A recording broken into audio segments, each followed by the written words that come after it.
अस्सलाम वालेकुम everyone. So finally हम आ गए हैं शॉपिंग के लिए, जो कि है गोल्ड की शॉपिंग। और यहाँ पे मम्मी पापा मैं मेरी सिस्टर हम सब ही आ गए थे गोल्ड की शॉपिंग के लिए। सो आप लोग यहाँ पे कलेक्शन देख सकते हैं, जो भी लेटेस्ट कलेक्शन है। सो यहाँ पे सबसे पहले जो कड़े हैं वो कुछ इस तरीके की मेरी सिस्टर ने बनाए थे, जो कि 4 कड़े बनवाए थे। काफ़ी ज़्यादा कॉस्ट है गोल्ड का इस टाइम पे, बट हाँ, ये चारों कड़े मेरी सिस्टर के लिए मम्मा ने बनवा दिए हैं। एक्चुअली क्या है ना, हमारे यहाँ आर्टिफिशियल ज़्यादा नहीं पहना जाता वेडिंग डे पे। सो हम लोग यहाँ, मैं और मम्मा अभी देखे वीडियो बना रहे हैं गोल्ड की शॉपिंग की। देन इसके बाद ईयरिंग कुछ इस तरीके की सिलेक्ट की थी। आपको कैसी लग रही है कमेंट में ज़रूर बताएं। अच्छा, ये जो ईयरिंग है ये थोड़ी सी छोटी लग रही थी, हमने भैया को कहा कि इसे थोड़ी बड़ी कर देना। एंड उसके बाद आप देख सकते हो ईयरिंग के काफ़ी ज़्यादा कलेक्शन थे। ये भी एक बहुत ही प्यारा सा कलेक्शन मुझे लग रहा था, बट मम्मी ने फाइनल डिज़ाइन वही वाला किया है।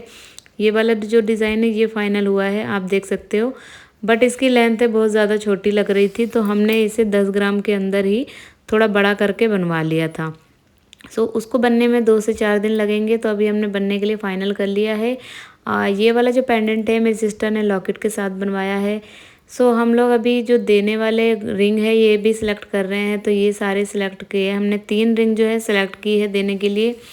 अच्छा, यहाँ पे मतलब दूल्हे को, उनके फादर को और जो भी है, मतलब जाता है गोल्ड तो देना पड़ता है। सो हम लोगों ने यहाँ पे जितना भी अच्छी अच्छी रिंग जो है वो सिलेक्ट कर ली है। देने लेने के हिसाब से ही हमने सेलेक्ट किए। काफ़ी सारे डिज़ाइंस थे जो भैया ने दिखाए थे। अच्छा, यहाँ पे मांग टीका जो है हम लोग बनवाना चाह रहे थे। असल में मेरी मम्मा का मांग टीका था, तो वो मम्मा ने सोचा था वो वाला दे देंगे, बट वो थोड़ा साइज़ में भी छोटा था और काफ़ी ओल्ड डिज़ाइन हो गया था। सो हमने उसे डलवा दिया था पिघलने के लिए, और जब वो पिघल गया तो उसके बाद हमें बहुत अफसोस हुआ कि जैसा हम डिज़ाइन चाह रहे थे वो ऑलरेडी मिल नहीं रहा था। फिर फाइनली बहुत ही मुश्किल से ये एक डिज़ाइन पसंद आया था, बट ये इतना सा था, बिल्कुल अठन्नी के बराबर था, बहुत ही छोटा था। फेस के हिसाब से, दुल्हन के हिसाब से बहुत ज़्यादा ही छोटा लग रहा था। सो यहाँ पे देखिए गोल्ड की इयररिंग्स काफ़ी सारे डिज़ाइंस की थी, तो हमने क्या किया, ये वाला मांग टीका फाइनल कर लिया है। सो तकरीबन इसे हम लोग बनवा रहे हैं 7.5 से 8 ग्राम के अंदर। हमने इसे फाइनल करके भैया को कर दिया है। बट ये देखिए, ये भी एक डिज़ाइन था, हमें पसंद नहीं आया। ये जो मेरी सिस्टर की नथ बनवाई है, तो उसके लिए हमने नाक के लिए ये वाला जो होता है लटकाने वाला, ये थोड़ा आर्टिफिशियल है, ये हम लोग सेलेक्ट कर रहे थे। तो ये मोतियों वाला हमने फाइनल कर लिया है। ये वाला, इसमें से दोनों भैया ने बोला ले जाओ, जो भी पसंद आया आप लोग रख लेना। सो उसके बाद अभी हम लोग जो मदर हैं, जो इनकी सास होंगी मेरी सिस्टर की, उनके लिए हम लोग नेकलेस बनवा रहे थे। तो नेकलेस के साथ हमें जो है 2 ईयरिंग भी देनी थी। सो एक नेकलेस हमने फाइनल करा, वो बहुत छोटा लग रहा था, तो हमने उसको भी थोड़ा सा वज़न भी बढ़वा लिया था और ग्राम भी। सो अब यहाँ से शॉपिंग करने के बाद घर आ गए। घर आने के बाद अब देखिए यहाँ पे फाइनली तैयारी चल रही है दहेज का प्रिपरेशन की। एक्चुअली क्या है ना, मेरे भाई, मेरे पापा और हम लोग सभी, मेरी सिस्टर जो है जिसकी शादी है, वो सब मिलके यहाँ पे दहेज का सामान जो है पैक कर रहे हैं, और लिस्ट भी साथ के साथ बना रहे हैं। जो भी चीज़ें जानी है उसकी लिस्ट बनाते जाएंगे, क्योंकि एक लिस्ट आपके पास भी होनी चाहिए और एक लिस्ट हम लड़के वाले को भी देते हैं। देन जो भी पैकिंग है, सब डब्बे पे नंबर लिख रहे थे, नंबर के हिसाब से ही हमने सारे डब्बे तैयार कर लिए थे। फ्रिज वगैरह जो पैक थे उन्हें तो हमने नंबर लिख लिए थे, और बाकी जो छोटे मोटे आइटम्स हैं उन्हें एक कार्टून में डाल के उसको एक अलग कार्टून का नंबर बना दिया था। सो ये सारे काम करने के बाद फाइनली ये काम हो चुका है। अब हम लोग इनविटेशन जो है वो रेडी कर लेंगे, जहाँ जहाँ इनविटेशन जाना है उसका भी हमने लिस्ट बना लिया है। सो यहाँ पे जो है कार्ड्स जो हैं उस पे अब ये बँटना स्टार्ट हो गया है। अब यहाँ पे सबको कार्ड्स दिया जाएगा। हम लोग यहाँ कार्ड्स को सबको डिस्ट्रीब्यूट करेंगे। जिस जिस घर पे हमें देना है उस पे हम लोग नाम लिख रहे हैं। तो कार्ड हमने जो है इस तरीके का सिलेक्ट किया है। आजकल ये कुछ ज़्यादा ही ट्रेंडिंग पर है इस तरीके का कार्ड। आपको कैसा लगा कमेंट में मुझे ज़रूर बताइएगा। और ये कार्ड हमने कहाँ से बनवाया है, अगर आप लोगों को जानना है तो आप लोग मुझसे कमेंट में पूछ सकते हैं। सो सारे कार्ड्स यहाँ पे अभी 1 बाय 1 करके बँटने के लिए नाम लिखे जा रहे हैं। तो ये जो शादी की तैयारियाँ होती है ना, ये बहुत ही अमेजिंग होती है।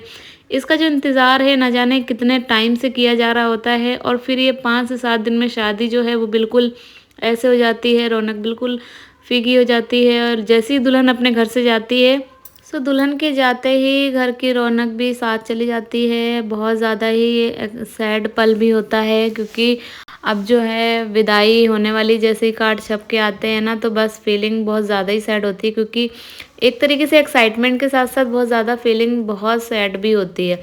सो यहाँ पे सारे कार्ड्स पे नाम लिखकर अब यहाँ पे बँटने के लिए रख देंगे। हम लोग क्या कर रहे हैं, इकट्ठे हमने पहले एक लिस्ट बना ली थी, आप साइड में कॉपी देख सकते हैं, उस पर लिस्ट बना के और 1 बाय 1 करके सारे नाम लिखे जा चुके हैं। अब कार्ड्स पे नाम लिखने के बाद अब इसे बांटने के लिए हम लोग रख देंगे। मेरा भाई 1 बाय 1 करके देकर आ जाएगा खास रिश्तेदारों वगैरह को, जो भी है। फिर उसके बाद यहाँ पे देखिए दूल्हे के जो कपड़े वगैरह हैं उसकी हम लोग अभी पैकिंग कर रहे हैं।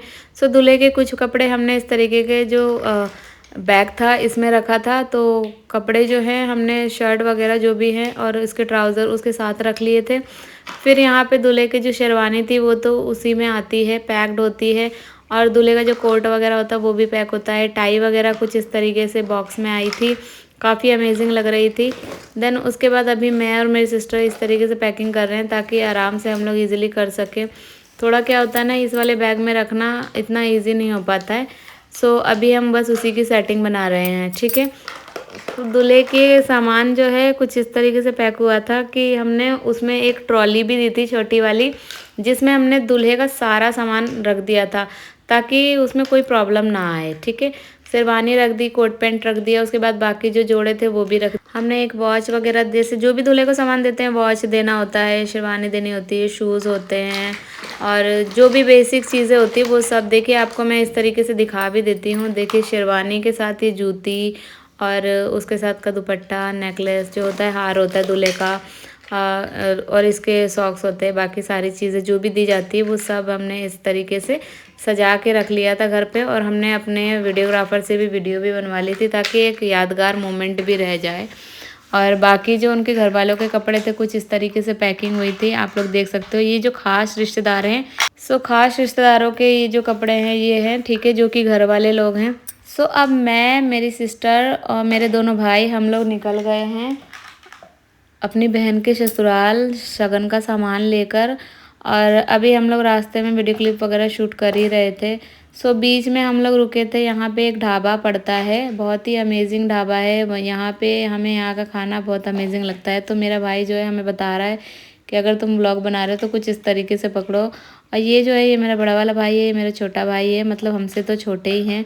देखिए हमारे नवाब साहब भी आए हैं, साथ में हैदर, तो ये भी हमारे साथ जा रहे हैं। और ये मेरी बड़ी वाली सिस्टर बैठी है स्काई ब्लू ड्रेस में। तो हम लोग यहाँ से अब सबसे पहले एक्चुअली क्या है ना, रास्ता जो है काफ़ी ज़्यादा लंबा पड़ता है। हम लोग बहुत ही अर्ली मॉर्निंग निकल गए, पूरी रात हमने पैकिंग की और हम लोग बिल्कुल भी नहीं सोए।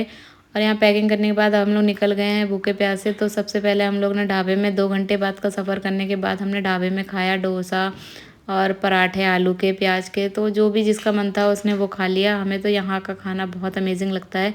सो मैं अभी आपको दिखाऊंगी कौन सा ढाबा पड़ता है, ये बहुत अमेजिंग ढाबा है। सो यहाँ पे देखिए मक्खन कितने अच्छे से डिप करके भी खा सकते हैं हम लोग अच्छे से। मेरी सिस्टर भी मक्खन लगा रही है। पराठा जो आलू का है ना, वो मक्खन के साथ बहुत ही अमेजिंग लगता है। अभी हम लोग यहाँ पे देखिए कुछ और भी सामान ले रहे हैं, थोड़ी फ़ोटो वगैरह क्लिक करवा रहे हैं। सो ये जो ढाबा है, इस ढाबे का नाम शिवा दा ढाबा पड़ता है। तो ये जो शिवा ढाबा है ये बहुत ही अमेजिंग ढाबा है, यहाँ पर हमें खाना हमेशा पसंद आता है। सो अब हम लोग यहाँ से बस खाना वाना खा के फ्री होके अब निकल रहे हैं, कार में बैठ गए हैं। सो जैसे हम लोग कार में बैठ के थोड़ी दूर आगे गए तो हमने देखा बहुत ज़्यादा काला काला धुआं सा निकल रहा था। सो आप देख सकते हो एक कार थी जिसमें पूरी तरीके से आग लग गई, बहुत बुरा हादसा हुआ। ना जाने कौन था, किसकी कार थी, और पूरी कार रोड पे जल रही थी। चलती रोड पे इतनी बुरी तरीके से कार जल रही थी, पूरा धुआं धुआं, मतलब कोई उतर के देखा भी नहीं रहा था। हम लोग तो बहुत जल्दी में थे, दूसरी साइड में थे, फिर हम लोग निकल गए। यहाँ पे जैसे ही हम लोग अपनी बहन के ससुराल आए तो यहाँ पे नाश्ते वगैरह की बहुत ही अच्छा एहतमाम हुआ था। उसके बाद सारा दहेज का सामान लग चुका था, तो हमने सोचा थोड़ी सी वीडियो शूट कर लेते हैं। सो आप लोग देख सकते हो कुछ इस तरीके से रस्में होती हैं यहाँ पे। इतना सारा जो दहेज का सामान है, आप दुल्हन का दहेज भी देख सकते हैं। अगर आपको आइडिया लेना है कि दुल्हन के दहेज में क्या क्या देना होता है तो उस तरीके से आप लोग आइडिया ले सकते हैं। कमेंट में भी मुझसे पूछ सकते हैं। सो आप लोग कहाँ से बैठ के मेरी वीडियो देख रहे हैं तो ये भी मुझे कमेंट में ज़रूर बताइएगा। आप लोग के यहाँ कैसी रस्में होती है। दरअसल हमारे यहाँ तो 15 से 20 दिन पहले ही ये सारा सामान चला गया था। सो यहाँ पे सारे रिश्तेदार खड़े थे। लास्ट में हम लोग ने खाना वगैरह खाया, खाना खा के फिर अब हम लोग यहाँ से बस निकलने ही वाले हैं। सो वीडियो अच्छी लगी हो तो लाइक एंड सब्सक्राइब ज़रूर करें। मिलते हैं नेक्स्ट वीडियो में। बाय बाय, टेक केयर, अल्लाह हाफ़िज़।